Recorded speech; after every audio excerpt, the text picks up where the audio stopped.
लोकसभा निवडणुकीत नांदेड मतदारसंघातून भाजप नेते प्रतापराव चिखलीकरांचा पराभव झाला। पराभवानंतर त्यांना आता विधानसभेचे वेध लागलेत। लोकसभेला प्रतापराव चिखलीकरांचा पराभव करून विजयी झालेले काँग्रेसचे खासदार वसंतराव चव्हाण यांचं ऑगस्टमध्ये निधन झाल्यानं या जागेवर पोटनिवडणूक लागेल। त्यामुळे प्रतापराव चिखलीकर लोकसभेची पोटनिवडणूक लढणार का याची चर्चा सुरू असताना चिखलीकरांनी मात्र विधानसभेच्या आखाड्यात उतरण्याची घोषणा केली आहे। लोहा कंधार विधानसभा मतदारसंघातून विधानसभेची निवडणूक लढणार असल्याचं त्यांनी जाहीर केलंय। तर दुसरीकडे त्यांच्या बहीण शेतकरी कामगार पक्षाच्या महिला प्रदेशाध्यक्षा आशा शिंदे यांनी देखील याच मतदारसंघातून विधानसभा लढण्याचं रणशिंग फुंकलंय। त्यामुळे या मतदारसंघात प्रतापराव चिखलीकर विरुद्ध आशा शिंदे या सख्या बहीण भावांमध्ये लढत होण्याची शक्यता आहे। असं झाल्यास ही लढत नेमकी कशी होईल, या मतदारसंघात कोणाचं वर्चस्व राहिलंय, कोणत्या पक्षाची किती ताकद आहे, हे आपण या व्हिडिओतून जाणून घेणार आहोत। नमस्कार, मी Madhuri Kumkar, for the people news मध्ये आपलं स्वागत। व्हिडिओला सुरुवात करण्यापूर्वी आपण चॅनलला सबस्क्राइब करा, लाईक व फॉलो जरूर करा।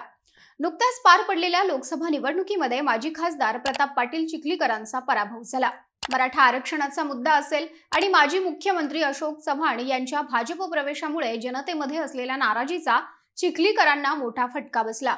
वसंतराव चव्हाण यांनी विजय मिळवत काँग्रेसला नवं चैतन्य मिळवून दिलं होतं, मात्र त्यांचं अकाली निधन झालं। रिक्त झालेल्या नांदेडच्या जागेवर लोकसभेची पोटनिवडणूक लागण्याची शक्यता आहे, पण पोटनिवडणूक लगेचच होण्याची शक्यता कमी असल्यानं चिखलीकरांनी विधानसभा निवडणुकीची तयारी सुरू केली आहे।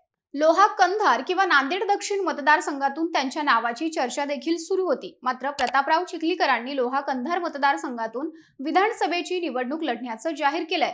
याच अनुषंगाने त्यांनी काही दिवसांपूर्वीच लाडकी बहीण योजनेचा मेळावा देखील घेतला होता। लोहा कंधार मतदारसंघ हा चिखलीकरांचा बालेकिल्ला म्हणून ओळखला जातो। सरपंच ते खासदार असा त्यांचा राजकीय प्रवास आहे। त्यांनी 2 वेळा लोहा मतदारसंघाचे आमदार म्हणून प्रतिनिधित्व केलंय। 2004च्या विधानसभा निवडणुकीत प्रतापराव चिखलीकर अपक्ष म्हणून निवडून आले होते। 2009च्या विधानसभा निवडणुकीमध्ये या मतदारसंघातून काँग्रेसचा विजय झाला होता। काँग्रेसच्या तिकिटावर लढलेल्या शंकरराव धोंडगेंनी तेव्हा लोक भारती पक्षाकडून लढलेल्या प्रतापराव चिखलीकरांचा 9364 मतांनी पराभव केला। शंकरराव धोंडगेंना 81,539 तर प्रतापराव चिखलीकरांना 72,175 मतं मिळाली होती। पुढे 2014च्या विधानसभा निवडणुकीत प्रतापराव चिखलीकर विजयी झाले। ही निवडणूक त्यांनी शिवसेनेच्या तिकिटावर लढली होती। त्यांच्या विरोधामध्ये भाजपच्या तिकिटावर मुक्तेश्वर धोंडगे उभा होते। चिखलीकरांनी 45,486 मतांनी मुक्तेश्वर धोंडगेंचा पराभव केला होता। प्रतापराव चिखलीकरांना 92,435 तर मुक्तेश्वर धोंडगेंना 46,949 मतं मिळाली होती। तर 2019च्या विधानसभा निवडणुकीत या मतदारसंघातून शेतकरी कामगार पक्षाचा विजय झाला।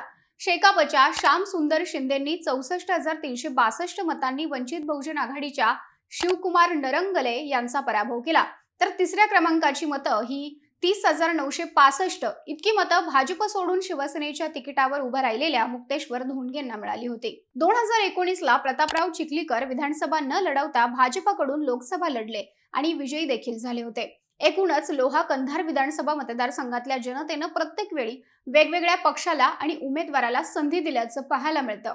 सध्या लोहा कंधार मतदारसंघात शेकापचे श्याम सुंदर शिंदे हे विद्यमान आमदार आहेत।